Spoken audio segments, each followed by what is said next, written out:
Hello दोस्तों, एक बार सोचो आप दिन रात पढ़ाई कर रहे हो एग्जाम्स के लिए फुल मेहनत। पर क्या ये सब आपको फ्यूचर में सच में आगे ले जाएगा? कोटा में स्टूडेंट्स स्ट्रेस से परेशान हैं।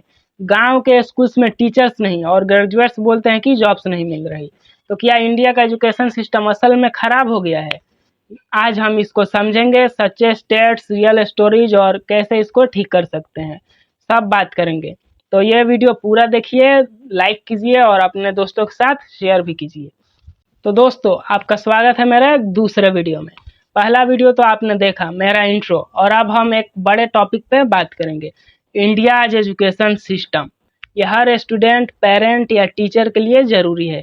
आपने भी तो ये फील किया होगा, एग्जाम्स का स्ट्रेस, पढ़ाई का प्रेशर, या सोचा कि ये डिग्री क्या देगा।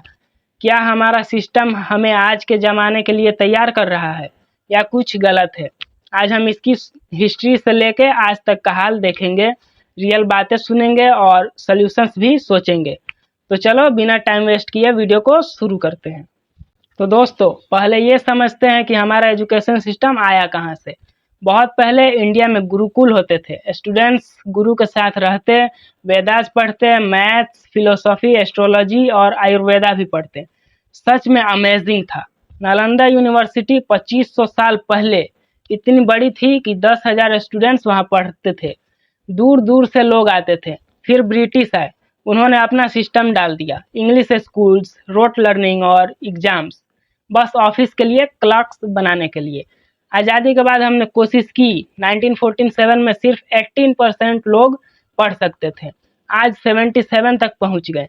राइट टू एजुकेशन एक्ट 2009 से छोटे बच्चों को मुफ्त पढ़ाई मिली। पर आज भी वही पुराना रोट लर्निंग और प्रेशर का सीन है। ये आज के लिए कैसे काम करेगा? अब आज का हाल देखते हैं। इंडिया में 1.5 मिलियन स्कूल्स हैं, 900 से ज़्यादा यूनिवर्सिटीज़ और 26 करोड़ स्टूडेंट्स। यह दुनिया का सबसे बड़ा स्टूडेंट ग्रुप है। लिटरेसी रेट आज 77.7% है, पर दुनिया का एवरेज 86% है। हम थोड़ा पीछे हैं। केरला 96% के साथ आगे है, लेकिन बिहार 61% पे रुक गया। बच्चे स्कूल तो जाते हैं, 96% इनरोलमेंट है, पर ACR 2022 कहता है क्लास 5 के सिर्फ 34% बच्चे अपना लेवल का पढ़ सकते हैं। क्लास 8 के 44% को बेसिक मैथ्स भी नहीं आता और 13% बच्चे बड़े स्कूल से छोड़ देते हैं। गवर्नमेंट स्कूल्स का सीन, 19.6% में अच्छे टॉयलेट्स नहीं, 39% में कंप्यूटर्स ही नहीं। मौका तो मिल रहा है, पर असली पढ़ाई कहाँ है? चलो दोस्तों, अब असली समस्याओं पे बात करते हैं। ये समझना जरूरी है कि सिस्टम में गलत क्या है। Rote learning versus critical thinking. हमारा सिस्टम तो रट्टे पे चलता है। फार्मूलाज, डेट्स, आंसर्स बस याद करो, एग्जाम्स में लिखो और भूल जाओ। सोचने का, समझने का या नए आइडियाज को एक्सप्लोर करने का मौका ही नहीं मिलता। दुनिया आज AI, कोडिंग और नए सोच की तरफ जा रही है। इंडिया ने 2009 में पीसा टेस्ट दिया, 72nd रैंक आई, फिर हमने टेस्ट छोड़ दिया। ये कैसा सीन है? Exam pressure and mental health crisis. Exams का प्रेशर तो आप सब ने फील किया होगा। बोर्ड्स, JEE, नीट, दिल धड़क जाता है। कोटा जो कोचिंग हब है, वहाँ 2023 में 26 स्टूडेंट्स ने स्ट्रेस से अपनी जान दे दी। एक स्टडी निम्हांस कहती है 11% स्टूडेंट्स बड़े स्ट्रेस में हैं। पेरेंट्स और कोचिंग बोलते हैं टॉप करो। ये दिमाग पे बहुत बड़ा बोझ है। Inequality in excess and quality. शहर में प्राइवेट स्कूल्स हैं, AC, स्मार्ट बोर्ड्स, सब कुछ, पर गांव में 29% गवर्नमेंट स्कूल्स में एक टीचर 30 से ज़्यादा बच्चों को पढ़ाता है। प्राइवेट स्कूल्स का फी बहुत ज़्यादा और गवर्नमेंट स्कूल्स में डेस्क, बिजली तक नहीं। ये फ़र्क अमीर और गरीब के फ्यूचर को अलग कर देता है। आउटडेटेड करिकुला। दोस्तों, हमारा सिलेबस तो पुराना है। AI, क्लाइमेट चेंज, कोडिंग, पैसा कैसे मैनेज करना, ये कहाँ सिखाते हैं। NCERT थोड़ा बदलता है, पर धीरे। दुनिया डिजिटल हो गई, हम अब भी ब्लैक बोर्ड पे हैं। Lack of practical skills and employability. 47% graduates job के लिए तैयार नहीं। क्यों? स्कूल्स में सिर्फ किताब, ना कोडिंग ना प्रैक्टिकल बात। चाइना में 90% फैक्ट्रीज अपने वर्कर्स को ट्रेनिंग देती है, हम में सिर्फ 16%। जॉब कैसे मिलेगी? Teacher shortage and quality issues. Government schools में 12 लाख टीचर्स की कमी है अकॉर्डिंग टू MOE 2023। गांव में तो टीचर्स आते ही नहीं और कितने टीचर्स अपनी ट्रेनिंग नहीं लेते और ऊपर से जॉब्स में करप्शन भी चलता है। इंडिया एजुकेशन पे 4.6% GDP खर्च करता है, पर NEP 2020 में 6% का गोल था। US 5.7%, जर्मनी 6.1% खर्च करता है। पैसे कम होने से स्कूल्स, लैब और रिसर्च पे असर पड़ता है। अब दोस्तों कुछ सच्ची बातें सुनते हैं जो सिस्टम का असली हाल दिखाती हैं। Kota's coaching crisis. कोटा राजस्थान, जहां JEE और नीट की कोचिंग होती है, हर साल 2 लाख स्टूडेंट्स वहां पढ़ते हैं, दिन रात मेहनत।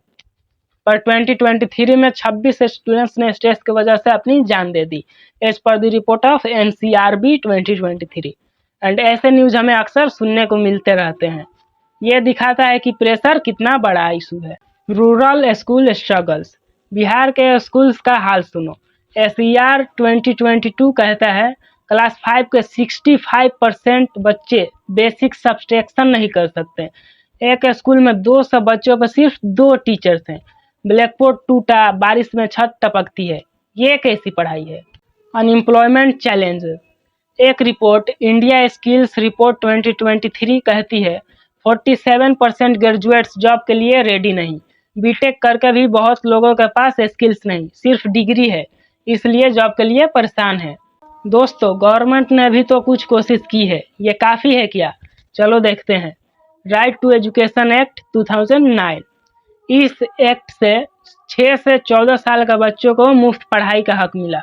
इनरोलमेंट 96% तक गया, पर 29% स्कूल्स में अच्छे टॉयलेट्स या क्लासरूम्स नहीं और 13% बच्चे स्कूल्स छोड़ देते हैं और काम बाकी है। नेशनल एजुकेशन पॉलिसी 2020, ये एक बड़ा कदम है, नया स्टाइल है, 5+3+3+4। क्लास 6 से कोडिंग, वोकेशनल ट्रेनिंग और सोचने का फोकस। 2035 तक 50% लोग कॉलेज जाएं, ये सोच है, पर पैसा और तेजी से काम करना जरूरी है। Other schemes. सर्व शिक्षा अभियान से नए स्कूल्स बने। मिड डे मील 15 करोड़ बच्चों को स्कूल्स लाया। बेटी बचाओ बेटी पढ़ाओ से लड़कियों का इनरोलमेंट 80% से 88% गया। पर करप्शन और कम नज़र रखना एक प्रॉब्लम है। आप सुनते हैं अलग अलग लोग इसके बारे में क्या सोचते हैं। स्टूडेंट्स कहते हैं एग्जाम्स का प्रेशर बहुत है, पढ़ाई में मज़ा नहीं, हमें कोडिंग नए स्किल्स चाहिए, रट्टा नहीं। पेरेंट्स बोलते हैं बेटा डॉक्टर या इंजीनियर बनो, नहीं तो फ्यूचर कैसा। फीस से परेशान है, गवर्नमेंट स्कूल्स पे भरोसा कम है। टीचर्स का कहना है एक क्लास में 50 बच्चे और समान नहीं, सैलरी कम है, हम थका हुआ फील करते हैं। एक्सपर्ट्स कहते हैं स्किल्स पे ध्यान दो, टीचर्स को तैयार करो, 6% GDP लगाओ, नहीं तो हम पीछे रहेंगे। चलो दोस्तों अब इंडिया को दुनिया के साथ कंपेयर करके देखते हैं। चाइना में स्टेम पे फोकस है, टीचर्स की अच्छी ट्रेनिंग होती है, 90% फैक्ट्रीज अपने वर्कर्स को ट्रेनिंग देती है। पीसा में टॉप 10, हमने 2009 के बाद टेस्ट ही नहीं दिया। फिनलैंड में पहले एग्जाम्स नहीं होते, टीचर्स को इज्जत और आज़ादी, छोटी क्लासेस, बच्चे खुश। पीसा में टॉप 5, हम क्या सीख सकते हैं। सिंगापुर, वहाँ प्रैक्टिकल स्किल्स, टेक का इस्तेमाल है, 80% बच्चे वोकेशनल कोर्सेज लेते हैं, इंडिया में सिर्फ 5%। ये फ़र्क बड़ा है। Global rankings. QS रैंकिंग 2024 में IIT बॉम्बे 149 पे है, पर टॉप 100 में कोई नहीं। एजुकेशन इंडेक्स में इंडिया 35 पे है। तो दोस्तों अब बात करते हैं इसे कैसे ठीक कर सकते हैं। ये कुछ आसान और सॉलिड आइडियाज हैं। करिकुलम रिफॉर्म, रट्टा को छोड़ दो, सोचने वाली पढ़ाई लाओ। कोडिंग, पैसा मैनेज करना क्लास 6 से शुरू होना चाहिए और सिलेबस को जॉब्स के हिसाब से बदलना चाहिए। इंक्रीज्ड इन्वेस्टमेंट, इंडिया 4.6% GDP लगाता है, पर 6% चाहिए, जैसे NEP 2020 कहता है। गांव के स्कूल्स, लैब्स, रिसर्च के लिए पैसा देना चाहिए। टीचर एम्पावरमेंट, 12 लाख टीचर्स की कमी है अकॉर्डिंग टू MOE 2023, उसको पूरा करना चाहिए। उनको अच्छी ट्रेनिंग, बेहतर सैलरी और साफ जॉब्स का सिस्टम देना चाहिए। मेंटल हेल्थ सपोर्ट, हर स्कूल में काउंसलर होना चाहिए, स्ट्रेस पे बात किया जाए, एग्जाम्स का दबाव कम किया जाए, पेरेंट्स को भी समझाया जाए कि मार्क्स ही सब कुछ नहीं। वोकेशनल एजुकेशन बूस्ट, क्लास 6 से कोडिंग, कारपेंट्री, डिजाइन सिखाना चाहिए। जर्मनी की तरह 50% बच्चों को स्किल्स दिया जाए ताकि जॉब्स मिल सके। लवरेजिंग टेक्नोलॉजी, दीक्षा स्वयाम से गांव तक पढ़ाई ले जाया जाए। टेक्नोलॉजी से करोड़ों बच्चों का फ्यूचर बन सकता है। Public private partnership, private sector से पैसा और ज्ञान लेना चाहिए पर फीस को सबके लिए ठीक रखा जाए। अक्षय पात्रा जैसे मॉडल को बढ़ाया जाए। कम्युनिटी इन्वॉल्वमेंट, पेरेंट्स, एनजीओज और हम सब मिलकर सिस्टम पे नज़र रखें, लोकल लेवल पे इसको बेहतर करें, करप्शन कम करें। तो दोस्तों ये था आज का हमारा topic, India's education system and states और डाटा देखकर तो ये साफ दिखता है कि इंडियन एजुकेशन सिस्टम में सच में बड़े चैलेंजेस है। रोट लर्निंग, एग्जाम प्रेशर और स्किल्स की कमी, पर उम्मीद है हम सब मिलकर इसको बेहतर कर सकते हैं। और आप लोगों को दिल से शुक्रिया कि आपने पूरा वीडियो देखा, जबकि आजकल अटेंशन स्पैन इतना छोटा है कि लोग जल्दी डिस्ट्रैक्ट हो जाते हैं। तो अपने आप पर गर्व करें। क्या लगता है ये सिस्टम ठीक हो सकता है? कमेंट्स में ज़रूर बताएं एंड लाइक और सब्सक्राइब करना ना भूलें, दोस्तों के साथ शेयर करें। तो चलो अगले वीडियो में मिलते हैं and again thank you so much for watching till the end.